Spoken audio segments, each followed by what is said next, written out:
Baiklah, kita akan menyaksikan persembahan daripada Adi Prince Cia. Silakan.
Kita masuk dalam ibadah kita mau menyembah Tuhan. Mari kita bebas meninggikan Dia, bebas menyeru nama Yesus dalam kehidupan kita. Haleluya, haleluya. Saya ingin membacakan Mazmur Daud, Mazmur 138 ayat 1 hingga 8 yang berbunyi demikian.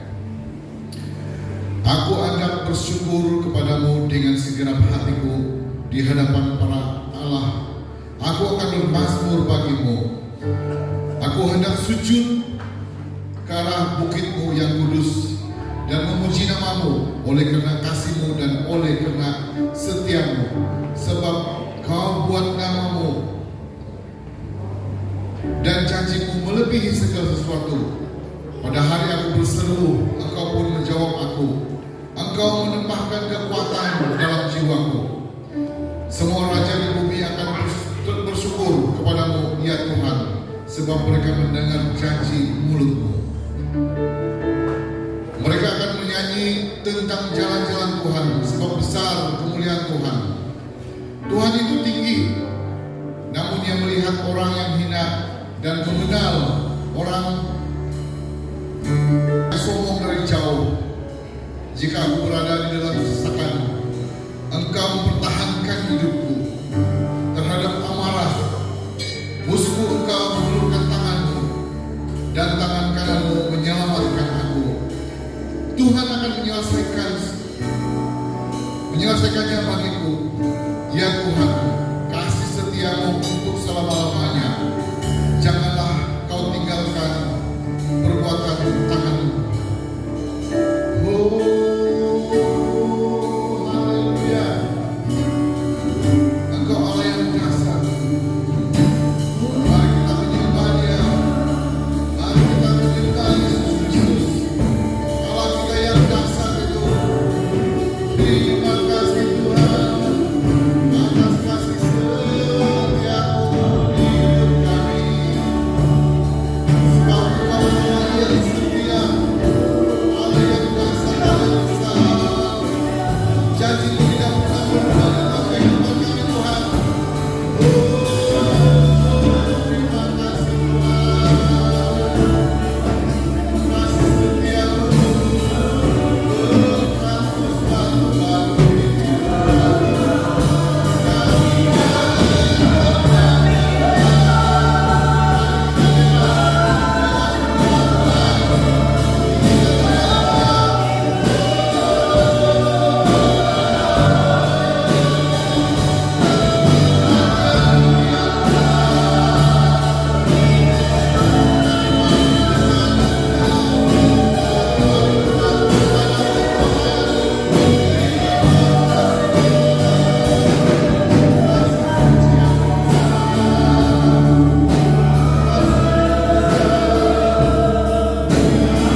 Seperti Allah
Dipersilakan duduk.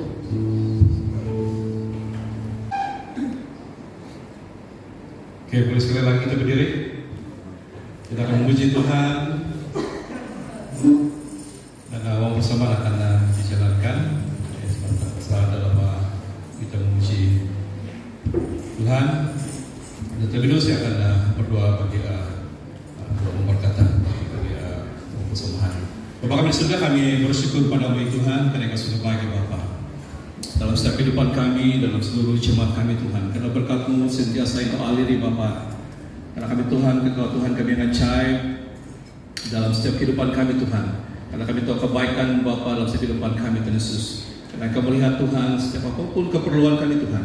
Engkau yang menyediakan semuanya Bapa bagi seluruh anak-anak Tuhan, seluruh jemaat Tuhan. Baik itu yang bekerja di jabatan kerajaan, di sektor swasta, yang berkebun, yang bisnis, yang bertani Tuhan. Karena kami tahu berkat kami Engkau curahkan di Yesus Kristus. Dan semuanya berhasil oleh karena berkat kasih-Mu Tuhan yang Engkau sediakan Tuhan bagi jemaat kami Bapa. Karena Tuhan pada hari ini juga Tuhan Yesus, kami punya kerinduan Tuhan untuk kami memberi dalam awal persembahan ini Tuhan. Kami percaya Tuhan Yesus akan memberkati seluruh jemaat Yesus Kristus, dan kami percaya Bapa berkat-Mu yang terus mengalir dan mengalir Tuhan Yesus Kristus, yang melalui keuangan ini Tuhan kami dapat melaksanakan pelayanan Yesus Kristus. Ya, apa yang Kau sediakan Tuhan, dan apa yang Kau fikirkan Tuhan bagi kami Bapa untuk kami laksanakan Tuhan Yesus Kristus dalam pelayanan Tuhan. Terpuji nama-Mu di surga. Terima kasih Bapa, karena kami tahu Tuhan berkat kasih Tuhan Yesus tak habis-habis Tuhan yang Kau curahkan oleh Bapa setiap anak Bapa yang berserah, yang berharap hanya kepada-Mu Tuhan Yesus. Terpuji nama-Mu Tuhan. Ini doa kami, ucapan syukur kami hanya di dalam nama Tuhan Yesus Kristus. Haleluya. Sesama kita katakan amin.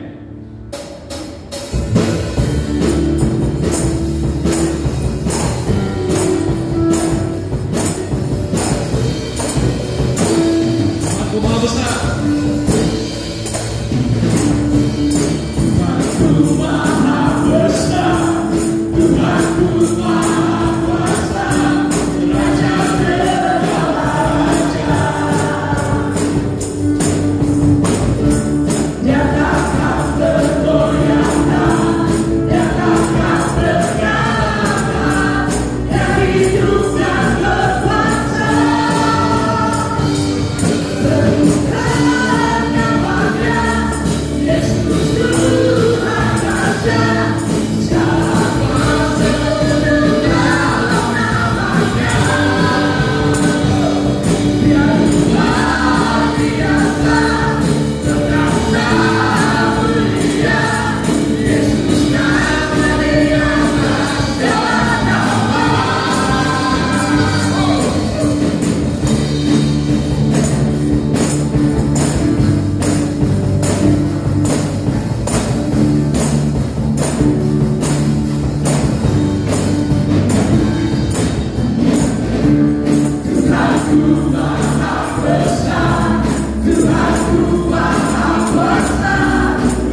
Haleluya Tuhan.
Kemenangan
syukur kepada-Mu ya Bapa. Oh, jiwa kami mengucap syukur kepada-Mu ya Tuhan. Haleluya Yesus. Haleluya Tuhan. Haleluya Yesus. Mari kita ambil masa ini untuk bertenang seketika. Mari kita merenungkan betapa baik, betapa besarnya kasih Tuhan buat kita. Haleluya Yesus. Haleluya Yesus.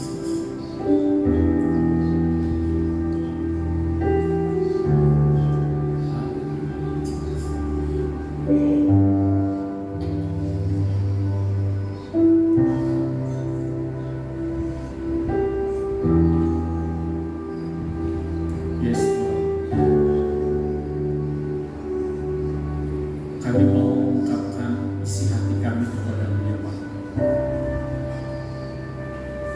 Kami mau menaikkan pujian kami kepada-Mu ya Tuhan, dari dalam hati.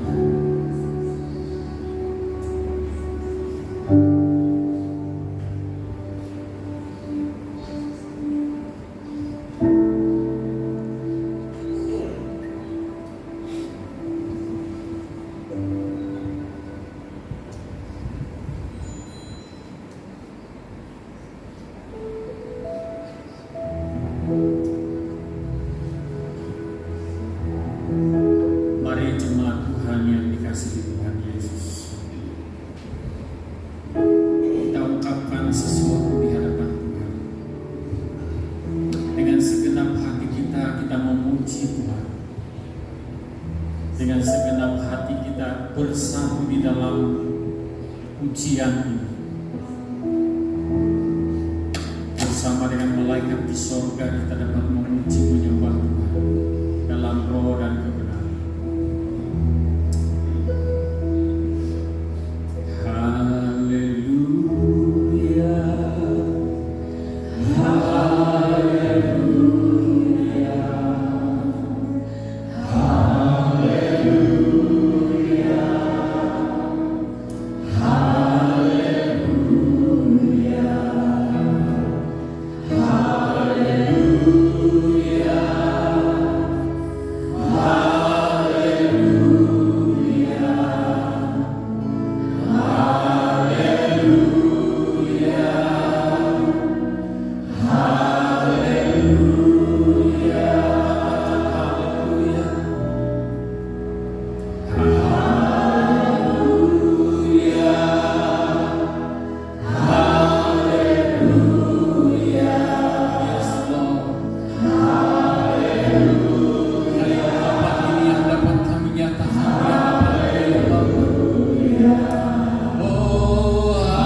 persoalan dalam hati anak-anakmu yang ada di sini, beberapa orang yang tapi semuanya sudah mereka temukan jawabannya di dalam Engkau, Bapa. Kami yakin percaya Tuhan bahwa apapun pergumulan itu sudah diangkat oleh Tuhan. Dan Bapa di surga, saat ini kami mau serahkan hidup kami, seluruh jemaat ini kami serahkan di dalam tangan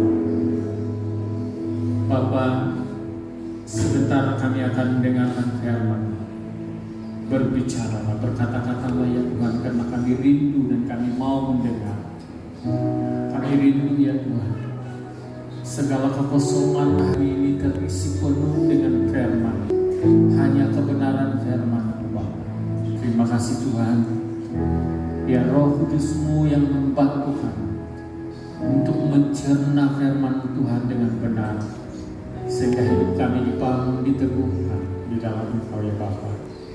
Di dalam nama Tuhan Yesus Kristus kami berdoa dan mengucap syukur. Haleluya. Semua anak Tuhan yang percaya, mari kita katakan amin. Haleluya. Haleluya. Haleluya. Shalom. Selamat pagi, selamat bertemu dalam kasih Tuhan pada semua jemaat yang dikasihi dan diberkati Tuhan Yesus Kristus. Puji Tuhan, karena pada pagi hari ini kita ada kesempatan bersama-sama lagi dalam ibadah raya kita, dan sudah pastilah apa yang kita bawa pada pagi hari ini merupakan apa yang kita ada pada hari ini bukan karena kekuatan kita, tetapi karena kebaikan dan kemurahan Tuhan. Oke, saya minta supaya pemain keyboard terus ada di sana. Sementara kita akan belajar dengan firman Tuhan yang sudah disiapkan untuk kita pada pagi hari ini. Puji Tuhan. Haleluya.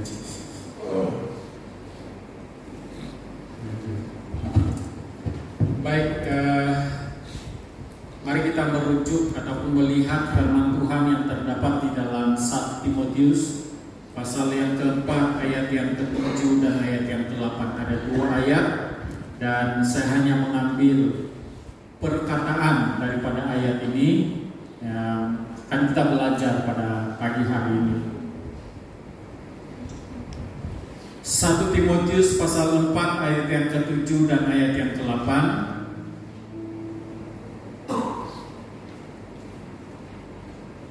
Tetapi jauhilah tahyul dan dongeng nenek-nenek tua. Latihlah dirimu beribadah. Latihan badani terbatas gunanya, tetapi ibadah itu berguna dalam segala hal, karena mengandung janji, baik untuk hidup ini maupun untuk hidup yang akan datang. Saya tidak akan baca sekali lagi ayat ini. Mari kita renungkan bersama-sama ayat ini. Apa yang menjadi tuntutan firman Tuhan untuk kita pada hari ini, yaitu latihlah dirimu beribadah. Dalam pembacaan ini dari ayat yang awal menyatakan tentang tugas Timotius. Paulus mengingatkan Timotius supaya dia peka dengan tugas Timotius dalam menghadapi pengajar sesat. Dan di ayat yang ke-7, saya tidak akan membahas tentang apa itu tahyul dan apa itu dongeng nenek-nenek tua, karena kita tahu semua itu berlaku dan seringkali berlaku di sekitar kita, di sekeliling kita. Tetapi saya ingin mengajak kita untuk merenungkan tentang apa yang dikatakan latihlah dirimu beribadah. Saudara yang dikasihi Tuhan, dikatakan dalam ayat yang ke-8, latihan badani terbatas gunanya, tetapi ibadah itu berguna dalam segala hal, karena mengandung janji, baik untuk hidup ini maupun untuk hidup yang akan datang. Berarti janji yang kita akan peroleh bila kita melatih diri kita untuk beribadah kepada Tuhan.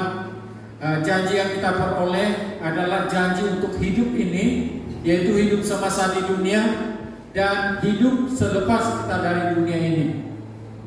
Maksudnya hidup berada di tempat yang mana Tuhan sudah sediakan untuk kita. Jadi saudari kasih Tuhan, pada pagi hari ini saya ingin mengajak kita untuk melihat ataupun belajar dengan satu tema, yaitu latihlah dirimu beribadah. Latih diri kita untuk beribadah. Mungkin ada yang berpikiran bahwa ibadah, maksud pastor di sini adalah untuk melatih diri untuk senantiasa berada di dalam gereja ataupun rajin ke gereja. Itu bagus juga. Tetapi lebih daripada itu yang kita perlu lakukan sebagai maksud daripada tema yang akan saya bawakan untuk kita pada pagi hari ini, yaitu latihlah dirimu beribadah.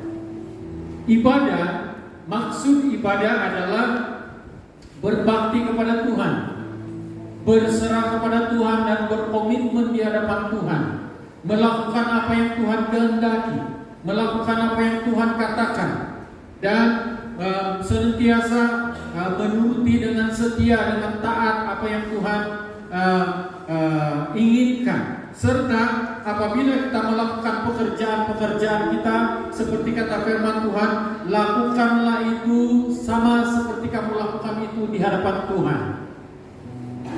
Jadi itulah ibadah, melakukan kebaikan-kebaikan di hadapan Tuhan dan berbakti kepada Tuhan, itu yang kita mau, dan itulah maksud ibadah. Nah, apa yang kita persiapkan untuk beribadah kepada Tuhan?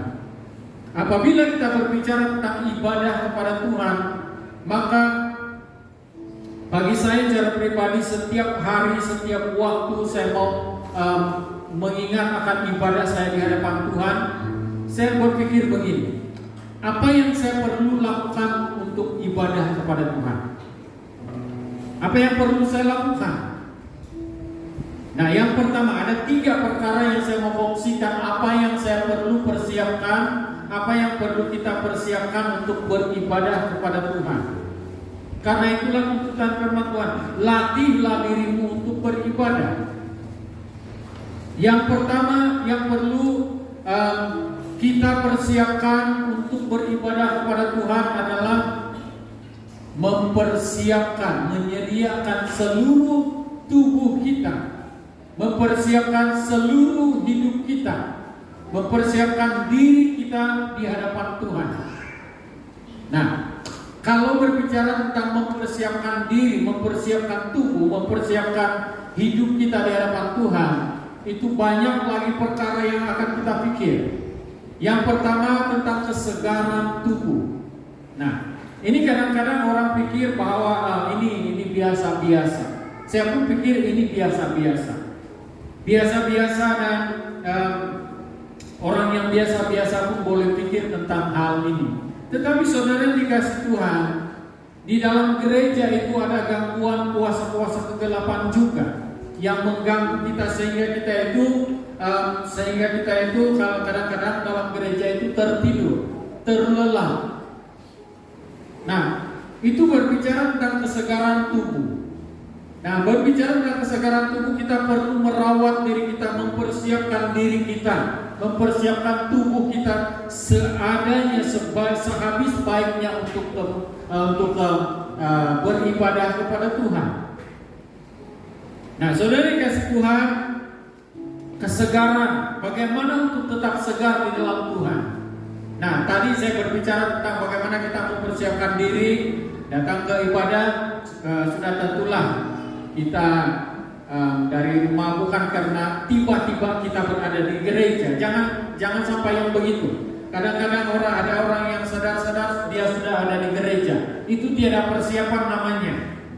Yang tiba-tiba sudah ada di gereja, tiba-tiba dia sudah berada dalam kebaktian. Nah, ini tiba-tiba.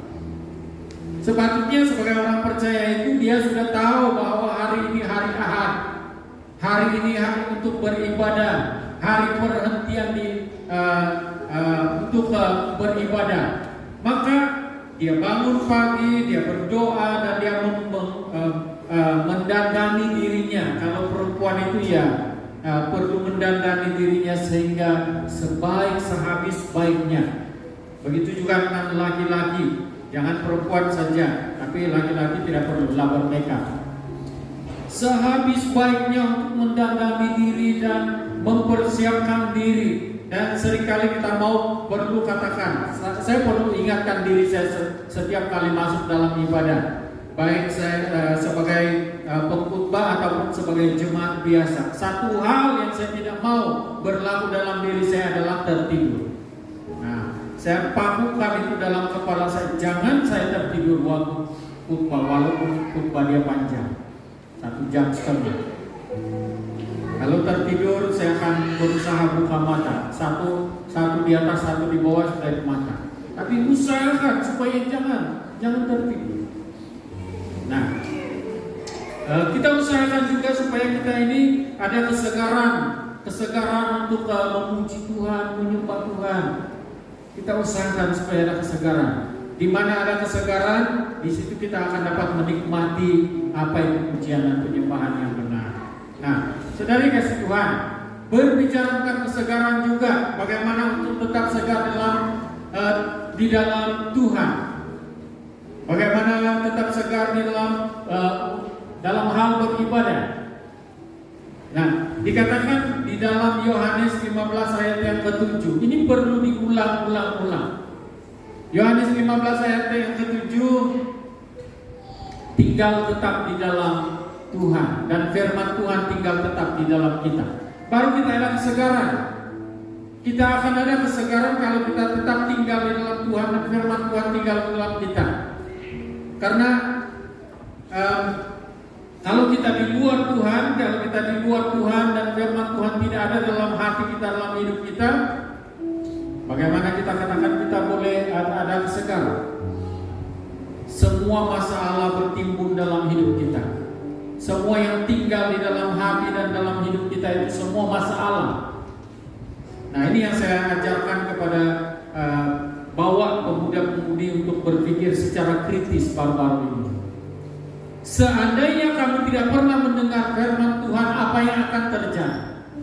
Itu yang saya berikan cara pemuda-pemudi ini berpikir. Ada yang dapat memikir, ada yang tidak dapat memikir.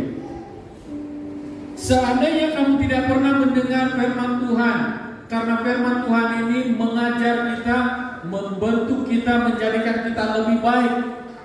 Jadi kalau kamu tidak pernah mendengar firman Tuhan, bagaimana kehidupan kamu? Pastilah kehidupan saya itu tidak lebih baik dari hari ini, dia katakan. Jadi, ya. Jadi saudara dikasih Tuhan, seandainya kita tidak pernah mendengar ataupun melihat ataupun diberitakan firman Tuhan, tinggallah di dalam aku dan firmanku di dalam kamu, maka segala sesuatu dalam hidup kita itu kita hanya bergelumang dengan masalah. Dan apabila masalah menekan kita, menghimpit kita, maka kesegaran itu tidak akan pernah kita dapat rasakan. Seperti mana yang dirasakan oleh orang yang tinggal di luar Kristus. Orang tersenyum dengan dia pun dia sudah tahu, dia sudah tanggapi itu, dia sudah mau memahami itu sebagai satu penghinaan buat dia. Orang senyum, tapi dia katakan ini menghina. Orang angkat kening sebelah, dia katakan ini memuja. Orang angkat tangan begini, dia katakan itu menghina. Ini orang yang tidak ada kesegaran dalam dirinya.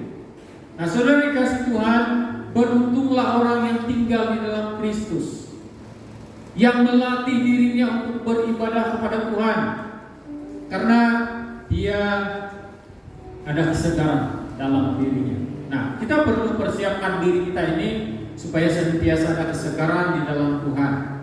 Nah, bagaimana untuk tetap segar yang dikatakan dalam Kolose pasal 2 ayat yang ke-7 juga. Katakan di sana, hendaklah kamu berakar di dalam Dia dan dibangun di atas Dia.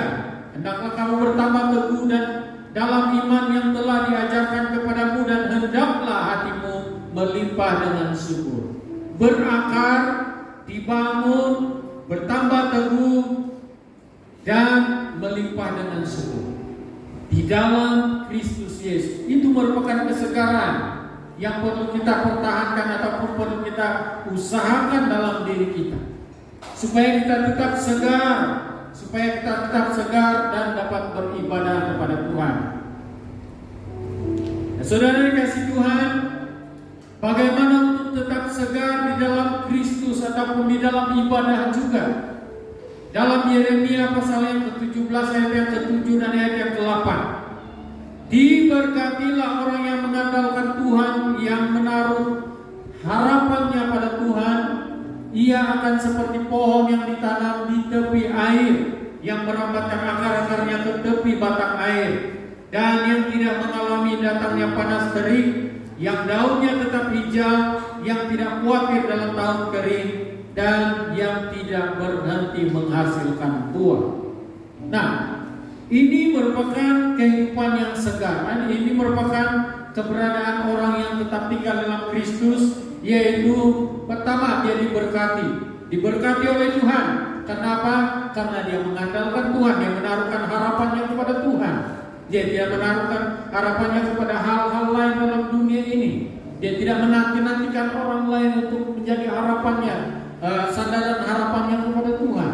Sekarang ini kita tidak lagi berada di perjanjian lama, yang mana kalau dalam perjanjian lama itu kalau mau datang kepada Tuhan, ya harus melalui pastor ataupun melalui imam, bawa persembahan, bawa kambing domba, kambing jantan ataupun kambing yang domba yang sudah berumur 1 tahun, dan diserahkan, mesti tidak bercacat celah, dan diserahkan kepada imam. Dan itu dinyatakan korban penghapus dosa, dan dia perlu pengantar. Tetapi ketika Tuhan Yesus sudah datang dalam dunia dan membebaskan kita dari segala pengantara-pengantara ini, kita tidak perlu lagi pengantara, kita datang kepada Tuhan langsung.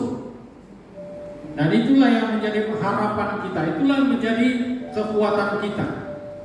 Kita tidak lagi mengandalkan hal-hal lain. Dan orang yang mengandalkan Tuhan dan menaruh harapannya kepada Tuhan itu dikatakan oleh firman Tuhan diberkati. Dan orang yang diberkati ini semuanya orang yang segar di hadapan Tuhan. Nah, saudara kasih Tuhan, ayat yang ke-8, ia akan seperti pohon yang ditanam di tepi air, yang merambatkan akar-akarnya ke tepi batang air, dan yang tidak mengalami datangnya panas terik. Daunnya tetap hijau, dan katakan firman Tuhan, dia tidak khawatir dalam tahun kering, dan tidak berhenti menghasilkan buah. Tetap hijau dan tidak berhenti menghasilkan buah. Itulah orang yang segar di dalam Tuhan, yang ada kesegaran. Jadi kita perlu mempersiapkan diri kita dan seluruh keberadaan tubuh kita untuk beribadah kepada Tuhan. Dan kita perlu tinggal tetap di dalam Tuhan, berakar di dalam Tuhan, dan berharap kepada Tuhan. Secara simpelnya, kalau seperti setiap hari Minggu, kalau kita tahu bahwa setiap hari Minggu itu ada ibadah, ya kita perlu persiapkan diri kita, perlu persiapkan hati kita, perlu persiapkan seluruh keberadaan kita, waktu kita, apalagi segala sesuatu yang ada pada kita, masa kita persiapkan. Waktu dan masa itu sama. Persiapkan sehabis baiknya untuk kekal segar dari awal sampai akhir kebaktian itu, walaupun kebaktian itu kadang-kadang panjang.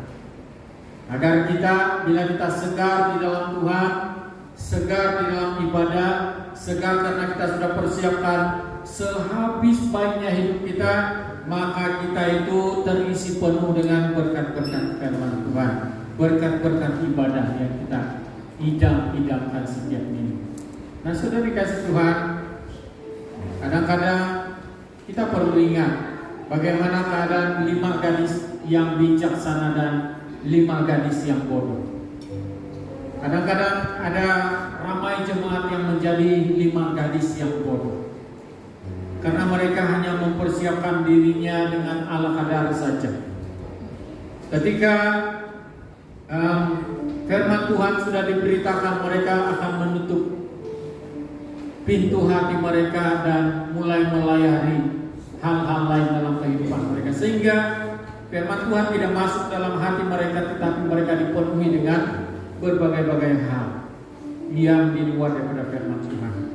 Nah, saudara yang kasih Tuhan, kita ini kalau ibadah ataupun beribadah setiap hari Minggu, kita seolah-olah membawa satu bekas tempat air yang kosong dari rumah, kita bawa ke gereja, dan sampai di gereja kita akan buka tutupnya.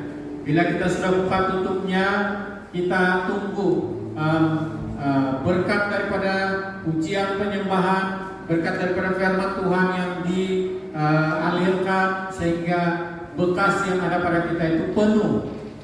Dan siapa yang telah membuka tutup bekasnya, dia akan diisi penuh. Siapa yang tidak membukakan tutup bekasnya, maka dia akan tidak diisi penuh, dan dia tetap kosong bila dia balik. Sampai di luar nanti baru dia tanya-tanya, tolong bagi sedikit berkat kamu. Nah, tapi kalau mengingat 5 gadis yang bijaksana dan 5 gadis yang bodoh ini, 5 gadis yang bodoh ini ketika mereka mulai kehabisan minyak, mereka mulai bertanya kepada 5 gadis yang bijaksana. Dia katakan, tolong kami, isikan kami sedikit karena mempelai lelaki tidak lama lagi datang. Tetapi 5 gadis yang bijaksana mengatakan, minyak yang ada pada kami cukup untuk kami. Pergilah ke tempat lain untuk mencari minyak. Sementara mereka pergi ke tempat lain, pengantin ataupun mempelai laki-laki pun datang. Nah, ada kerugian di sana. Jadi kita tidak mau menjadi orang-orang yang rugi. Maka kita perlu persiapkan diri kita, seluruh keberadaan tubuh kita, sehingga kita mempunyai kesegaran. Dan yang kedua yang perlu kita persiapkan dalam diri kita dan seluruh keberadaan tubuh kita adalah perhatian. Perhatian kita. Kita perlu buat satu tindakan ataupun pilihan sebelum masuk ke dalam gereja atau dalam ibadah. Sebelum beribadah kepada Tuhan ataupun beribadah dalam ibadah seperti ini, kita perlu tetapkan pilihan kita, yaitu memilih untuk hanya menumpukan perhatian kepada Tuhan, suara Tuhan, memilih untuk hanya menumpukan perhatian kepada ibadah saja, bukan hal-hal lain. Nanti sama seperti di tempat lain, masa-masa ibadah seperti ini, tiba-tiba dia teringat sawit dia yang dia sudah tumbak kemarin, tidak diangkat. Kilang mau tutup jam 11, Pak, saya keluar sekejap. Waktu khutbah ini saya keluar, nanti selepas khutbah saya balik.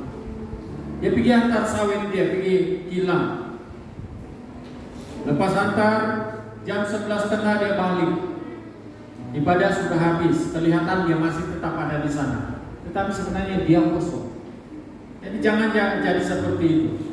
Ambil keputusan untuk buat pilihan bahwa ketika saya beribadah pada hari ini, saya mau tumpukan perhatian kepada firman Tuhan, tumpukan perhatian kepada ibadah keseluruhannya, pujian penyembahan, dari pujian penyembahan, waktu berdoa pun saya mau tumpukan perhatian saya untuk berdoa.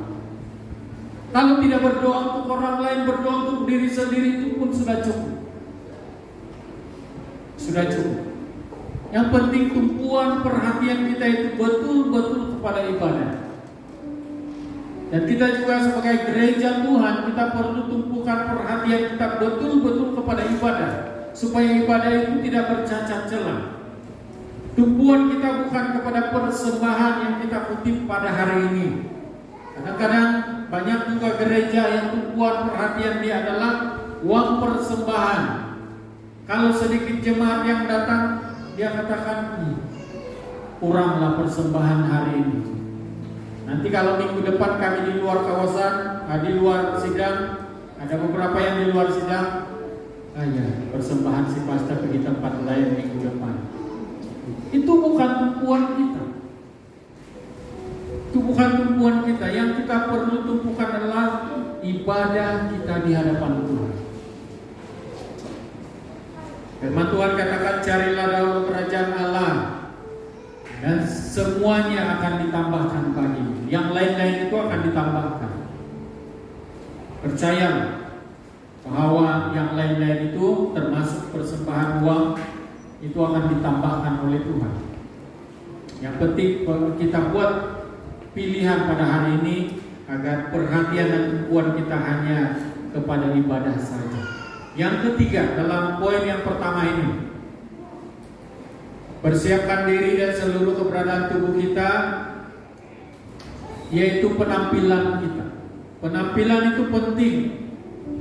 Ada orang yang katakan bahwa penampilan itu biasa-biasa, tapi bagi saya penampilan itu sangat penting. Penting di hadapan Tuhan.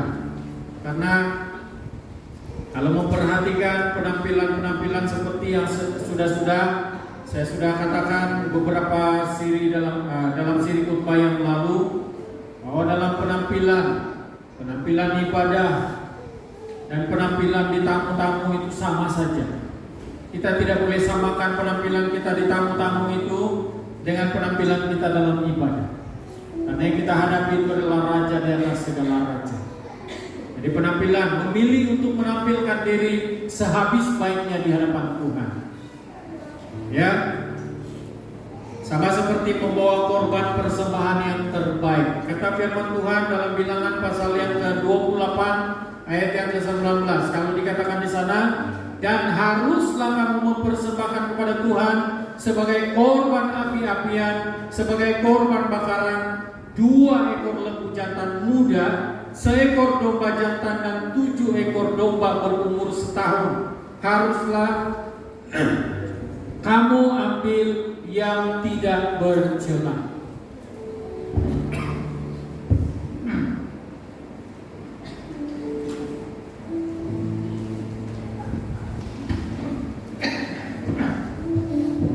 Itu yang Tuhan tuntut dalam kehidupan kita.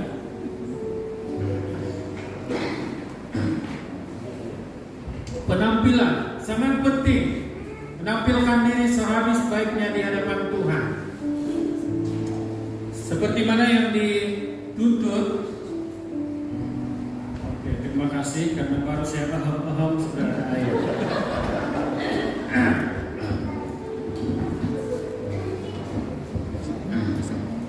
Oke, kita perlu buat penampilan yang terbaik di hadapan Tuhan. Tidaklah selalu pakai tali leher kalau yang jemaat biasa. Tapi kalau pakai tali leher itu tidak apa-apa. Itu kan penampilan kita untuk jumpa raja di atas segala raja. Jadi kalau Tuhan sudah menentukan kenapa lembu jantan muda, kenapa harus domba yang berumur 1 tahun, kenapa harus yang tidak bercela? Karena Tuhan sangat suka kesempurnaan. Karena Tuhan sangat suka suatu persembahan yang terbaik. Kalau kita buat persembahan-persembahan yang kurang baik, yang biasa-biasa, sedangkan yang kita tuntut dari Tuhan itu adalah hal-hal yang luar biasa. Kita tuntut kepada Tuhan, Tuhan, kami inginkan sesuatu yang luar biasa. Tetapi penampilan kita di hadapan Tuhan itu biasa-biasa. Tidak juga Tuhan terhalang dengan penampilan yang biasa-biasa sebenarnya. Tetapi alangkah baiknya kalau kita imbangi itu dengan penampilan kita dengan yang terbaik. Nah, saudara dikasih Tuhan, yang seterusnya yang keempat adalah dalam poin yang pertama. Ini baru poin 1, poin 4, yaitu yang perlu kita lakukan untuk supaya kita ini sentiasa ada kesegaran ataupun mempersiapkan diri langsung dan seluruh keberadaan tubuh kita, yaitu penguasaan diri. Dan di sini saya rangkumkan apa itu penguasaan diri, penguasaan lidah, penguasaan pikiran, penguasaan perasaan itu perlu dikuasai oleh semua orang. Dalam ibadah yang segar, kita perlu kuasai pikiran, kita perlu kuasai lidah kita perlu kuasai perasaan kita. Nah, saudara yang kasih Tuhan, orang yang ada penguasaan diri ataupun orang yang ada penguasaan diri selalu ada kemenangan. Selalu ada kemenangan. Orang yang punya penguasaan diri ini selalu ada ketenangan. Orang yang punya penguasaan diri ini selalu ada kedamaian. Orang yang punya penguasaan diri, dia selalu dapat menikmati hidupnya yang indah ini. Itulah orang yang ada penguasaan diri, ada penguasaan lidah, ada penguasaan pikiran dan perasaan. Coba kalau orang yang tidak penguasaan diri, dia seorang pemarah, dia seorang tidak sabar dan sebagainya. Dia tidak akan hidup amani, dia tidak akan hidup tenang, dia tidak dapat menikmati hidup ini dengan sebaiknya. Seperti mana yang saya katakan tadi, bahwa apa yang berlalu di depan matanya semua tidak tenang. Apa yang dia nampak di depan matanya semua menentang dia rasa. Ini orang yang tidak penguasaan diri. Apa yang limpas di depannya pun itu sangat menantang dia rasa. Seperti seorang yang sedang mempersiapkan, ada seorang kawan, dia diberi pelayanan. Ini kami dalam asrama. Dia diberi pelayanan untuk minggu depan. Lalu ialah karena kami ramai dalam asrama, tidak ramai, ada 3 orang. Lalu kami masing-masing berdiam diri karena buat kerja masing-masing. Tetapi si kawan ini dia stres karena dia tidak penguasaan diri. Dia ini terkenal dengan orang yang tidak punya penguasaan diri. Kalau di padang bola sepak, kalau dia marah lagi. Dia keluar dari padang main bola, dia tendang itu kelapa, itu pokok kelapa. Kesian tuh kelapa kena tendang. Tapi itu kelapa makin lebat, dia punya buah. Yang menendang kakinya bengkak. Itu kerugian orang yang tidak penguasaan diri. Ada satu ketika dia masak air, lalu dia tinggalkan air itu, pergi kelas. Sampai di kelas, sudah kami mau rehat, dia teringat dia punya air. Saya punya air. Sudah 1 jam lebih. Dia pulang, kami sama-sama pulang sampai di asrama. Dia lihat cerek dia sudah merayap di gas tempat memasak. Lalu dia ambil itu, dia buang dengan hati yang panas, dia injak dengan stokinnya lagi, melekat itu stokin di kakinya, dan dia sekali lagi kakinya cedera. Petang dia tidak boleh main bola. Nah, waktu kami dalam asrama itu, karena dia tidak penguasaan diri, kami semua diam-diam karena asik dengan pelajaran masing-masing, dengan kerja masing-masing. Tetapi tiba-tiba dia hempas di punya Alkitab. Pam! Kenapa? Apa masalah kau ini? Allah seni burung babisi. Hanya karena burung saja cip bisa tak, karena banyak memang burung itu di tepi asrama. Dia marah, dia kasih lepas itu Alkitab. Lalu kami pun terganggu. Itulah orang yang tidak penguasaan diri. Kita tidak mau yang seperti itu. Kita perlu mempersiapkan diri kita untuk beribadah dengan penguasaan diri. Kita perlu berlatih untuk menguasai diri. Jangan hilang penguasaan diri. Kita juga perlu berlatih untuk menguasai lidah kita. Kata firman Tuhan, lidah adalah suatu organ ataupun suatu bahagian tubuh yang sangat susah untuk menjinakkannya. Karena dia, apa saja yang kita dapat katakan, yaitu dia keluar saja. Nah, lidah perlu dikuasai, pikiran kita juga perlu dikuasai. Kadang-kadang dalam waktu kita sedang ibadah seperti ini pun pikiran kita sudah dilatih, kan? Besok saya mau tanam padi sudah. Besok saya membakar ayam macam mana itu? Waktu di ibadah hujan lagi semalam itu, silakan. Itu pikiran yang tidak dikuasai. Jadi kuasai pikiran kalau ibadah ya ibadah. Nanti itu latih biar dia besok baru kita urus. Besok di mana lagi tuh? Wira mau pergi. Besok kalau Wira pergi tempat saya itu barangkali di orang minta itu. Betul. Kita ketepikan dulu itu. Penguasaan pikiran, penguasaan perasaan juga perlu dikuasai. Ya, supaya kita tetap segar dalam Tuhan. Inilah yang perlu kita latih untuk ibadah kita di hadapan Tuhan. Yang kedua, baru masuk yang kedua. Untuk beribadah kepada Tuhan, apa yang perlu kita persiapkan lagi? Yang kedua ialah mempersiapkan apa yang kita mau beri. Mempersiapkan apa yang kita mau beri. Hari ini kita waktu mau datang ke ibadah itu kita perlu persiapkan apa yang kita mau beri kepada Tuhan. Yang pertama kita perlu berikan adalah hati kita dan seluruh hidup kita. Kita serahkan, persembahkan itu kepada Tuhan. Kita perlu persembahkan hidup kita kepada Tuhan, seluruh hidup kita dan hati kita, supaya kita ini senantiasa ingat akan Tuhan, supaya kita ini senantiasa mengingat akan belas kasihan Tuhan. Kita tahu bahwa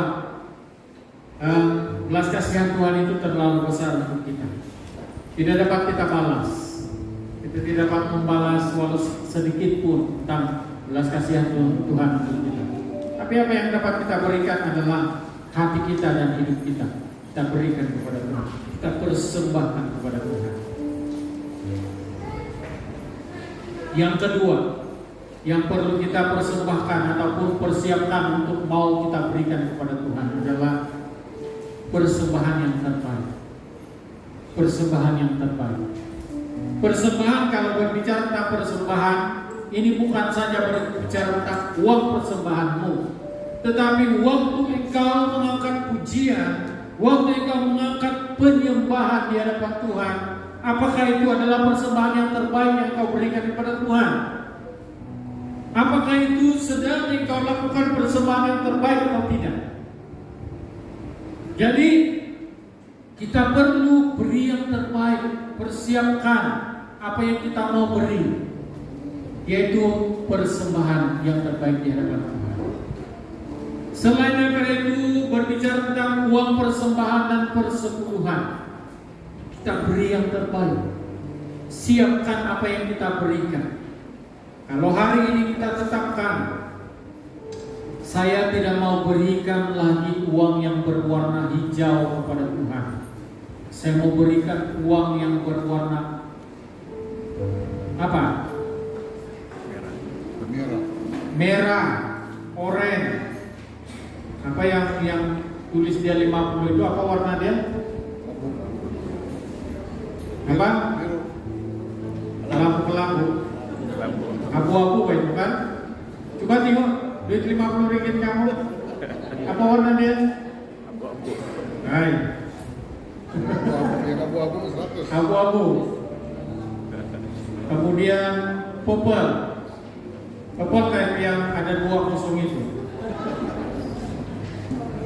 Itu perlu kita persiapkan hati kita untuk memberi itu. Hari ini saya tidak mau bagi lagi sama Tuhan yang berwarna biru itu. Warna biru itu sangat kecil dia punya jumlah. Saya mau berikan hati saya kepada Tuhan, dan saya pasti saya mau berikan yang berwarna oranye hari ini, yang berwarna abu-abu hari ini.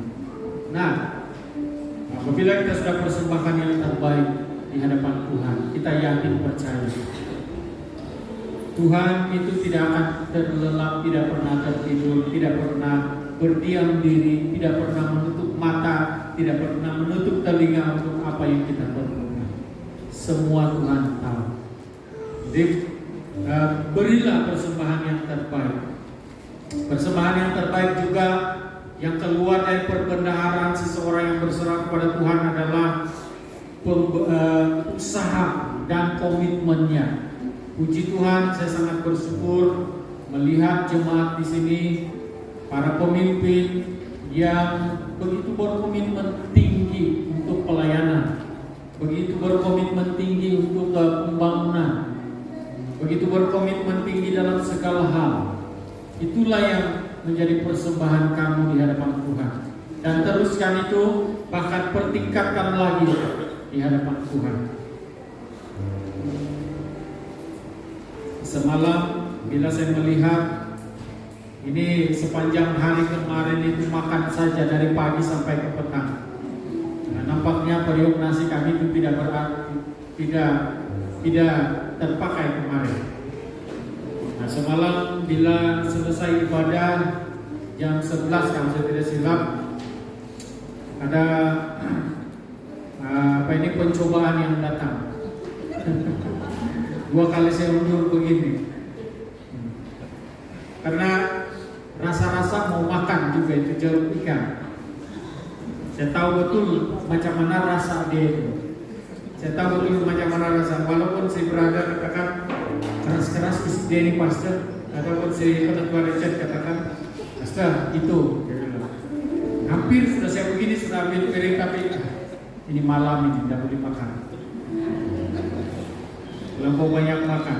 Itulah bukti bahwa orang yang segar di dalam Tuhan itu punya komitmen yang tinggi, memberikan apa yang perlu diberikan. Tapi awas, kadang kita perlu merisaukan diri kita juga, jangan sampai kita itu rusak seluar, tidak terpakai semua seluar yang ada pada kita.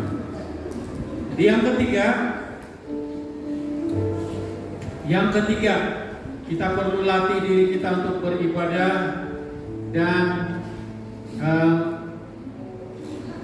apa yang perlu kita persiapkan untuk kita dalam ibadah kepada Tuhan, yaitu yang ketiga, mempersiapkan apa yang kita akan lakukan. Mempersiapkan apa yang kita akan lakukan di hadapan Tuhan, berarti masa depan kita. Jadi yang pertama-tama yang perlu kita persiapkan adalah kita perlu katakan bahwa saya mau setia di hadapan Tuhan. Saya mau setia kepada Tuhan. Jadi kita perlu lihat ketika Yosua menentukan ataupun menetapkan dirinya di hadapan jemaah ataupun bangsa Israel, bahwa saya dan seisi keluargaku akan tetap beribadah kepada Tuhan, dia katakan. Jadi kita juga perlu menetapkan, mempersiapkan diri kita supaya kita dapat beribadah sungguh-sungguh kepada Tuhan dan melatih diri kita untuk beribadah kepada Tuhan.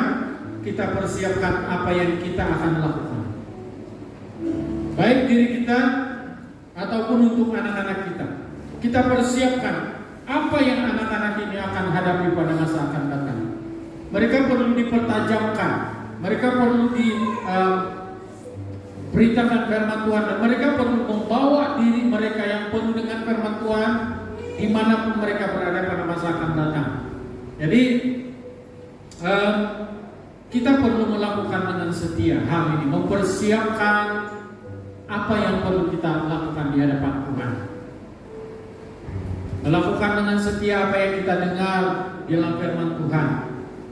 Kadang-kadang bila kita mendengar firman Tuhan, ada berbagai-bagai perkataan ataupun berbagai-bagai perkataan yang akan timbul dalam hati kita, yaitu saya harus melakukan firman Tuhan. Harus ini merupakan satu keterpaksaan.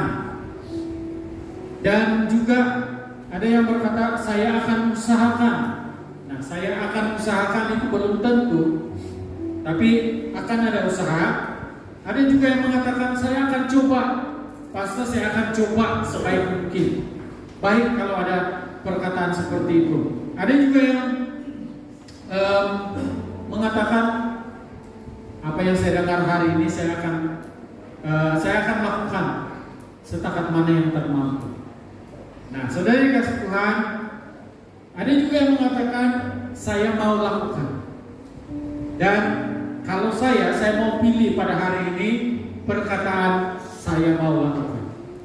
Anda bagaimana? Di mana pilihan Anda? Saya akan usahakan, saya akan coba, saya akan lakukan yang termampu, atau saya mau lakukan.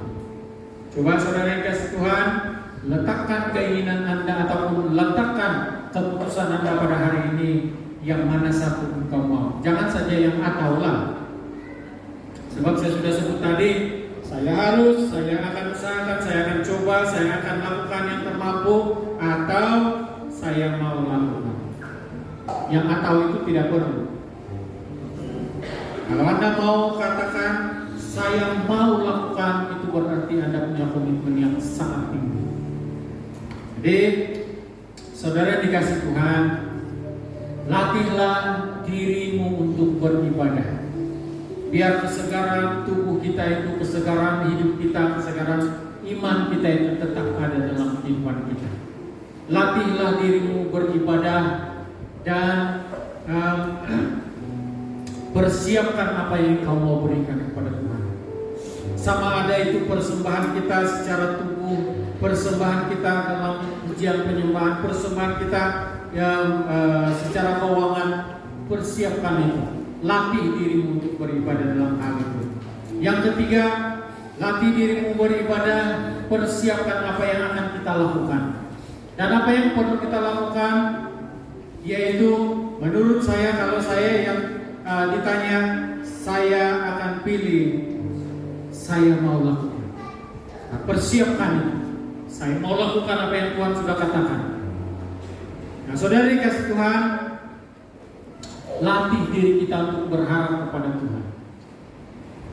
Latih diri kita untuk tidak berharap kepada manusia. Karena dalam Yesaya 31 ayat 1 sampai ayat yang ketiga, perkataan celakalah di sana sangat berat. Celakalah orang yang pergi ke Mesir dan mengandalkan Mesir dan kuda-kudanya yang banyak. Karena kedua-dua, yang menolong dan yang ditolong itu pasti akan tergelincir. Tetapi bila di hadapan Tuhan, bila Tuhan yang adalah pengharapan kita, yang tempat kita beribadah, yang tempat kita berharap, itu tidak akan pernah gagal. Tuhan yang kita andalkan itu tidak pernah gagal.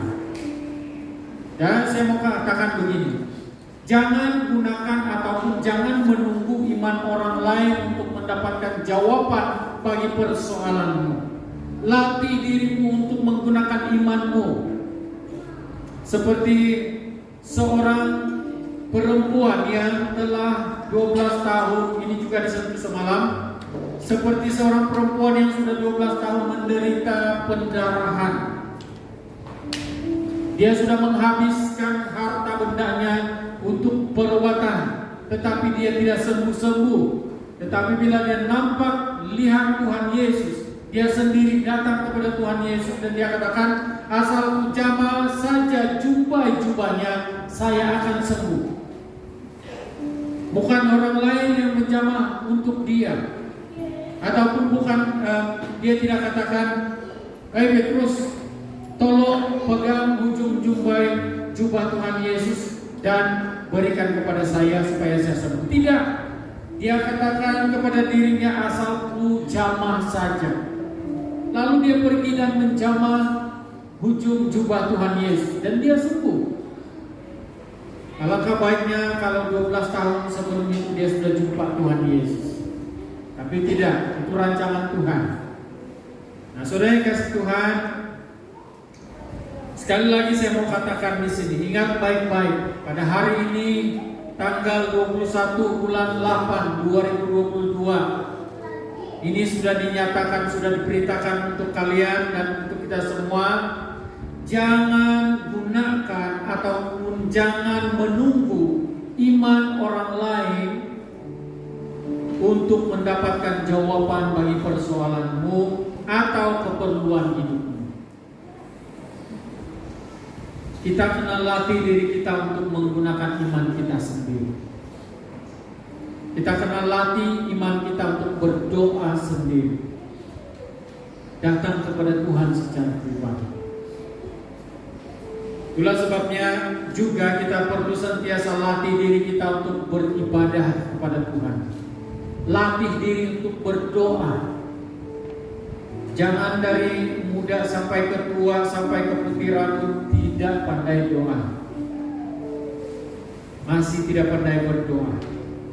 Berlatihlah. Pemuda-pemudi, anak-anak sekolah minggu perlu dilatih dalam doa. Jadi perlu berlatih dalam doa. Perlu latih diri kita untuk memberi. Selalu latihlah diri Anda untuk memberi yang terbaik di hadapan Tuhan. Perlu latih diri Anda untuk beribadah kepada Tuhan dengan melatih diri bagi pelayan di hadapan Tuhan. Latih diri dengan iman dan firman Tuhan agar kita dapat melawan kuasa-kuasa iblis. Nah, kalau berbicara tentang melawan kuasa iblis ini, saya teringat dengan si Brother Nain. Ini cukup luar biasa. Dia telah melatih dirinya untuk berdoa. Jadi kita juga perlu melatih diri kita untuk berdoa, melatih diri kita untuk melawan kuasa-kuasa jahat. Jangan kita tunggu pastor dulu baru pastor yang usir itu kuasa jahat. Tidak.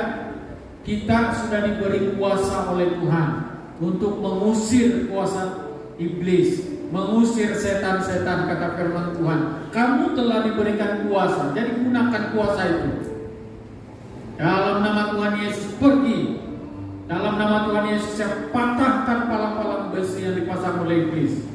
Pintu-pintu gerbang yang sudah lama tertutup dalam nama Tuhan Yesus, kita bukakan pintu-pintu gerbang supaya semuanya dapat mendapat kemenangan. Tidak kiralah kita gunakan yang begini ataupun yang begini pun boleh. Itu kesaksian yang cukup baik bagi saya. Cukup luar biasa, karena dalam mimpi pun ada doa. Nah, ini orang yang ada kerinduan berdoa. Dalam mimpi pun berdoa, itu yang sangat baik. Saya pun pernah termimpi dan saya seringkali bermimpi berdoa. Saya juga seringkali dengar istri saya berdoa dalam mimpi. Dalam nama Tuhan Yesus, dia bilang.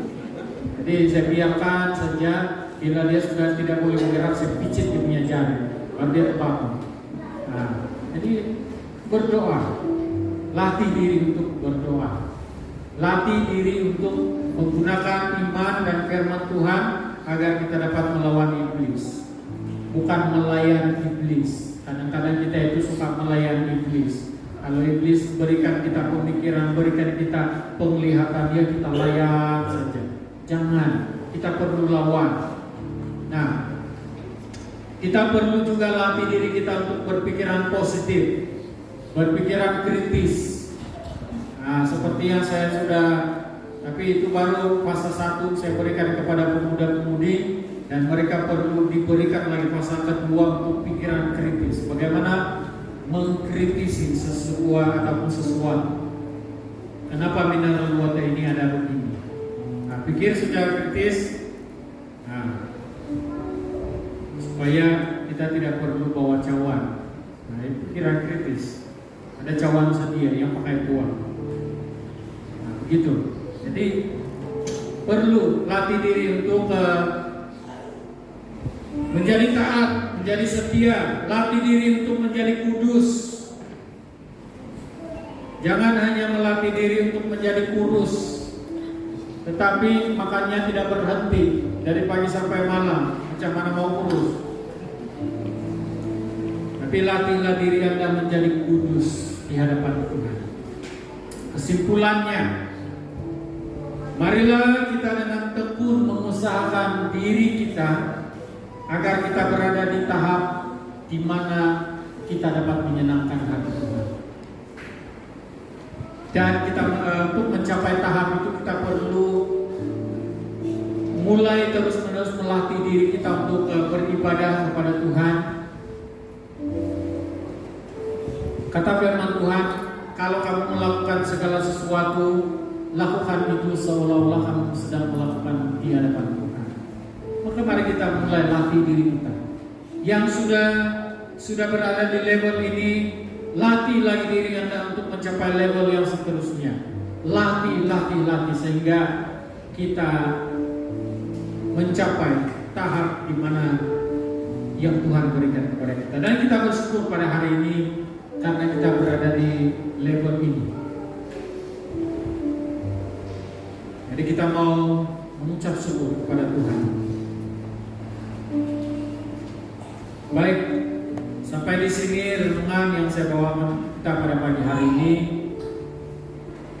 Mari kita berdoa bersama-sama. Saya pimpin dalam suara kedengaran. Bapa di surga, hamba-Mu sudah berhenti berbicara. Dan hamba mengakui bahwa hamba sangat terbatas untuk mengatakan hal-hal yang berbicara tentang Engkau dan firman-Mu ya Bapa. Tapi Roh Kudus tidak pernah terbatas.